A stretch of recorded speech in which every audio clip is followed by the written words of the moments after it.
జగన్మోహన్ రెడ్డికి మీ ఒపీనియన్ చెప్పండి. మీ లెక్క ప్రకారం అయితే ప్రతిపక్ష హోదా ఇస్తారా ఇవ్వరా? ఎందుకంటే ఆయన కోర్టు చుట్టూ తిరుగుతూ ఉన్నారు. ఒక సిస్టమ్ రాజ్యాంగంలో క్లియర్గా లేదు, క్లారిటీ. కానీ రాజ్యాంగంలో క్లారిటీ లేనప్పుడు we have to go by the customs those were being followed. దాని ప్రకారం అయితే 10% సభ్యులు ఉంటేనే ఇస్తున్నారు, లోక్సభలో కానీ ఎక్కడైనా కూడా. సో కాబట్టి అది కోర్టు ఇంటర్ఫియర్ కాదని నేను అనుకుంటున్నాను. కోర్టు కొద్ది రోజుల తర్వాత స్పీకర్ గారి డిస్క్రిప్షన్కి వదిలేస్తారు. అల్టిమేట్గా అది స్పీకర్ డిస్క్రిప్షన్ అవుతుంది. సో ఆయన అసెంబ్లీ రాకుండా ఓన్లీ కేవలం మీడియాతోనే మీడియాకు ముందుకు వచ్చి మాట్లాడుతున్నారు తప్పితే, బట్ అది ఇచ్చినా ఇవ్వకపోయినా అతను రావటం అనేది అతని రాజకీయ భవిష్యత్తుకు మంచిది, ఉపయోగపడుతుంది. అవును, అతను సమస్యల మీద మాట్లాడాను. అతను రాకపోతే మాకు మంచిది, వస్తే అతనికి మంచిది. సో ఇక పవన్ కళ్యాణ్ గారి గురించి తీసుకుందాం సార్. ఒక 2 పాయింట్లు ఏంటి సార్ పవన్ కళ్యాణ్ గారి గురించి? ఎందుకంటే ఆయన పరిపూర్ణమైనటువంటి నాయకుడిగా మనం చూస్తున్నాం. 21-21, 2-2 100% గెలిచి చూపించినటువంటి నాయకుడు. గతంలో ఆయన చెప్పాడు, జగన్మోహన్ రెడ్డి నిన్ను అధపాతాళం తొక్కపోతే నా పేరు పవన్ కళ్యాణ్ కాదని. ఈరోజు నిజంగానే ఆయన పని నేను చేసుకుంటూ వెళ్ళిపోతా ఉన్నాడు. మరి గతంలో వచ్చిన విమర్శలు, ఆయన మీద చేసిన విమర్శలకి మీరు ఏమైనా యాక్షన్ తీసుకుంటారు అనుకుంటున్నారా? మీరు ఎలా అనుకుంటున్నారు? విమర్శలకి యాక్షన్ తీసుకుంటానికి లేదు ప్రయోజనం. ఎందుకంటే ఆయన ఘోరంగా విమర్శించారు, పర్సనల్గా అటాక్ చేశారు. దానికి ఆయన కక్ష తీర్చుకున్నాడుగా. 21-21 నెగ్గాడు, 2-2 నెగ్గాడు, అయిపోయింది. It's sweet revenge. ఇంకా అంతకంటే ఉండదు. అదే రివెంజ్ అంటే. తీర్చేసుకున్నాడు, ఇంకేం తీర్చుకుంటాడు ఈయన? ఒక్కచోట కూడా ఓడించలేకపోయాడు జగన్. ఇంకంతేగా. పిఠాపురాన్ని బాగా టార్గెట్ చేశారు. ఏమైంది?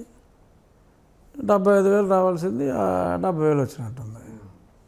ఆ టార్గెట్ లేకపోతే 80,000-85,000 వచ్చిండేదేమో. కొంత మెజార్టీ తగ్గించగలిగారు అంతే. సో అంచేత ఇతను గెలుపు ద్వారా ఆయన ప్రతీకారం ఆల్రెడీ తీర్చుకున్నాడు. ఎట్లా సార్ ఆయన వే ఆఫ్ ఈ పరిపాలన విధానంలో ఆయన వెళ్ళే రైట్ వేలోనే వెళ్తున్నారు అనిపిస్తుందా మీకు పవన్ కళ్యాణ్ గారు? డెఫినెట్గా ఆయనకున్న శాఖలో ఆయన రివ్యూలు చేసుకుంటున్నాడు ఆయన రెగ్యులర్గా. సో ఆ నియోజకవర్గ ప్రజలు హ్యాపీ, అందరూ కూడా హ్యాపీ. మళ్ళీ అడుగుతాను అనుకోకండి, ఒక్క మంత్రి పదవి ఖాళీ ఉంది, అది ఏమైనా మీకు వచ్చే అవకాశం ఉందంటారా? నేనైతే అనుకోవట్లే. అదేంటంటే అందరూ మంత్రి పదవి రాని 100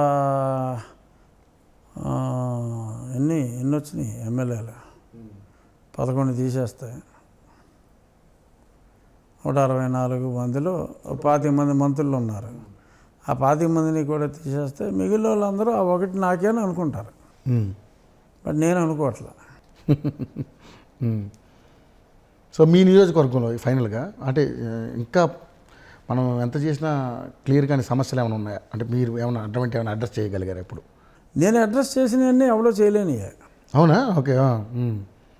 అంతకుముందు అది 5 ఏళ్లలో చేయలేనివే. 5 ఏళ్ళలో చేయలేదు, ఎవడో కూడా చేయలేడు.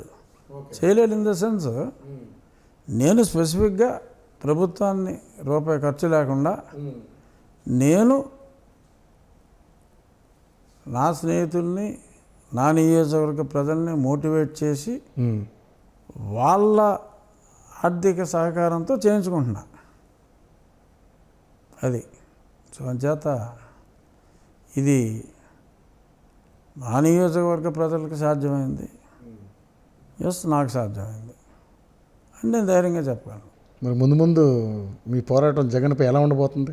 ఇంక పోరాటం ఏంటండి, అయిపోయిన తర్వాత ఏముంటుంది ఇంకా పోరాటం? నేను చెప్తానే ఉన్నాను, అతను ఓడిస్తాం ఖచ్చితంగా అని. అయిపోయింది, అతను దారుణంగా ఓడిపోయాడు. ఇంకేముంటుంది పోరాటం చేయడానికి? శత్రు యుద్ధంలో ఓడిపోయిన తర్వాత ఇంకేం పోరాటం చేస్తాం? రాజకీయంగా ప్రస్తుతానికైతే అతను మనం అనుకున్నది నెరవేరింది. సో ఇంకా అతని మీద పోరాడాల్సిన అవసరం ఉంది. ఇంకా మేము ఎలాగా అతను చేసిన డ్యామేజ్ని మేము ఎంతవరకు సరిచేయగలం అంటే ప్రభుత్వం, మేమంటే నేనే ప్రభుత్వంలో లేను, ఎమ్మెల్యేగానే ఉన్నా. బట్ ఈ ప్రభుత్వం అతను ఓడించిన తర్వాత ఎంత బాగా పనిచేశారు అనేది ప్రూవ్ చేసుకోవటం తప్ప ఇంకా చచ్చిన పవన్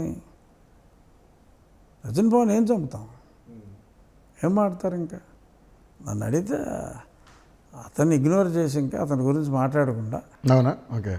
మన పని మనం by virtue of our actions how we are superior to him అనేది మేము మాట్లాడకుండా జనం మాట్లాడేలాగా చేయాలి. సో ఇప్పుడు కేంద్రం ఇచ్చినటువంటి 15,000 కోట్లలో అంటే గ్రాంట్ రూపంలో ఇచ్చారా లేకపోతే ఏంటి, అది ఎలాగా? ఎందుకంటే అందులో ఏం కన్ఫ్యూజన్ ఏమీ లేదు, అది అప్పు బరాబర్. బట్ ఏంటంటే మామూలుగా రాష్ట్ర ప్రభుత్వం అప్పు చేయాలంటే మన ఎఫ్ఆర్బిఎం లిమిట్లో అది కట్ అవుతుంది. ఆ గ్యారంటీ రాష్ట్ర ప్రభుత్వం ఇస్తే, సో ఆ గ్యారంటీ కేంద్ర ప్రభుత్వం ఇచ్చింది.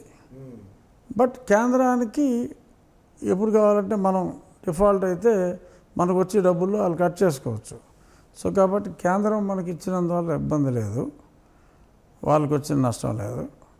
మనకేంటంటే మన లిమిట్లోంచి అది కట్ అవ్వకుండా ఉంటుంది. సో ఆ రకంగా మనకు కొంత అడ్వాంటేజ్. ఇంట్రెస్ట్లో కూడా కొంత లో ఇంట్రెస్ట్కే అది వస్తుంది. ఓకే. సో అది అందులో కన్ఫ్యూజన్ ఏమీ లేదు. ముఖ్యమంత్రి గారు కూడా చెప్పారు 15,000 కోట్లు లిమిటెడ్ కండిషన్స్తో అప్పు రావటం కూడా అదేం చిన్న విషయం కాదు.